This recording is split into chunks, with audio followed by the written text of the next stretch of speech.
he go? Oh well, surely I can do it.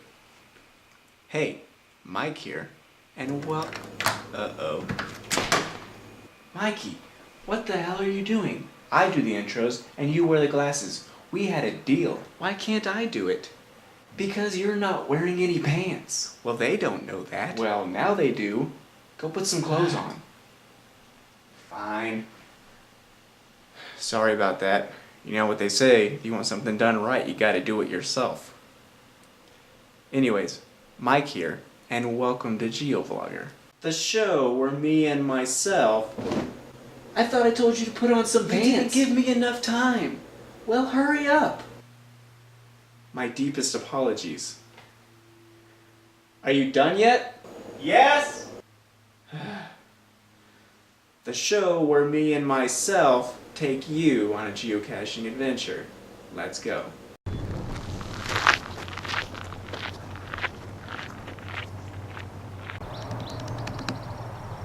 Hey Mike, do you think we're actually gonna find this one?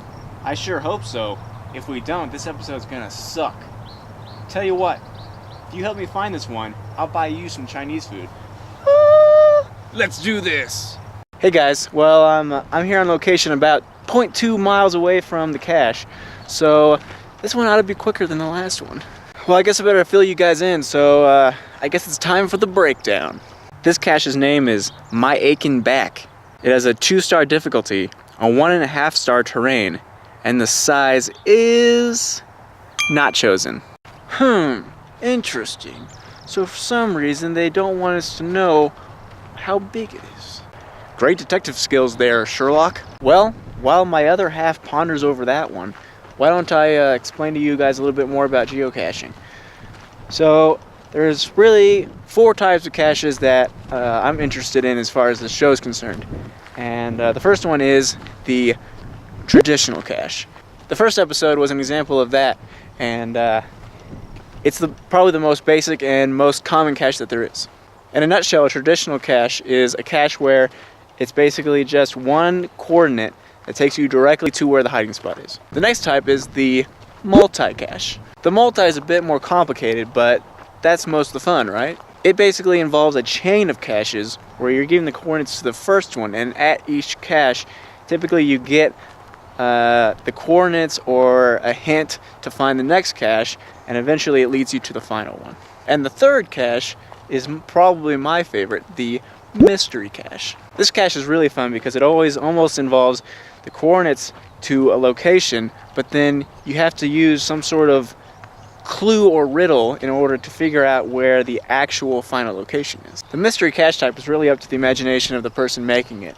They can make it as clever as they want, really. Like one time I had to find a mystery cache in a cemetery at night because the cache owner used the numbers on the gravestones as a way for you to figure out where the GPS locations were to the final hiding spot. It was awesome! And last but certainly not least is the CETO. CETO stands for Caching and Trash Out. So the basic idea is a CETO could technically be any of the last 3 types of caches, but the main idea is you put them in a place that's run down or dirty, and the cachers, knowing that it's a CETO, are supposed to bring trash bags and pick up any trash that they see on their way to the cache. This is a really easy way for cachers to give back to the community, but I wish people made more of them. Maybe I'll make one on this channel.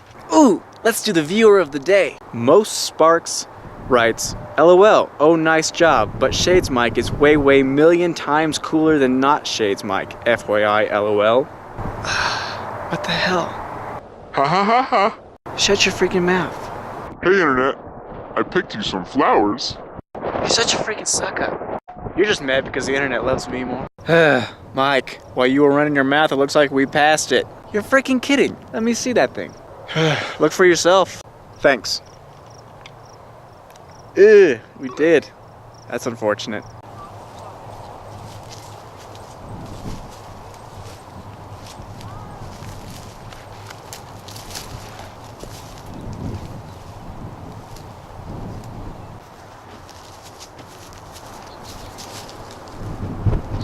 Booyah! Found it. Did you really? Now I gotta buy you Chinese food. Cha-ching! Well, he sure wasn't lying. It's sitting right. Mirror. Look at that. That's awesome. I'm gonna move from ground zero. There's muggles about. Muggles, by the way, in a geocaching context, is anyone who doesn't cache and who could potentially steal the cache because they're, assholes. This is better. So holy crap, this thing is awesome. It's in freaking bone. Look at that. So it looks like you just pulled this sucker right out of here. Oh, there we go. And now comes the awful part of trying to get the cache out without tweezers. Note, tweezers are often a very good thing to bring on a cache because oftentimes the logbooks are rolled into something so small like this that it's almost impossible to get it out.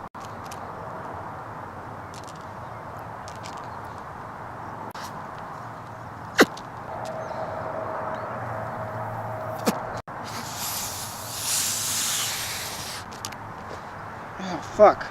Got it.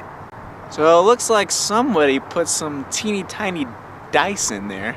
Now, unfortunately, I don't have anything small enough to put in this cache. So I'm just going to sign it and put it back where I found it. See? Well, kudos to the creator of this cache. Very clever. But it looks like that's about it. So I'm going to put this back where I found it. And until next time, happy caching. Oh, blimey! I'm gonna get bit by a rattlesnake. Shit. Oh my god, I don't want to go to jail. May I ask what you're doing out here at 2 o'clock in the morning?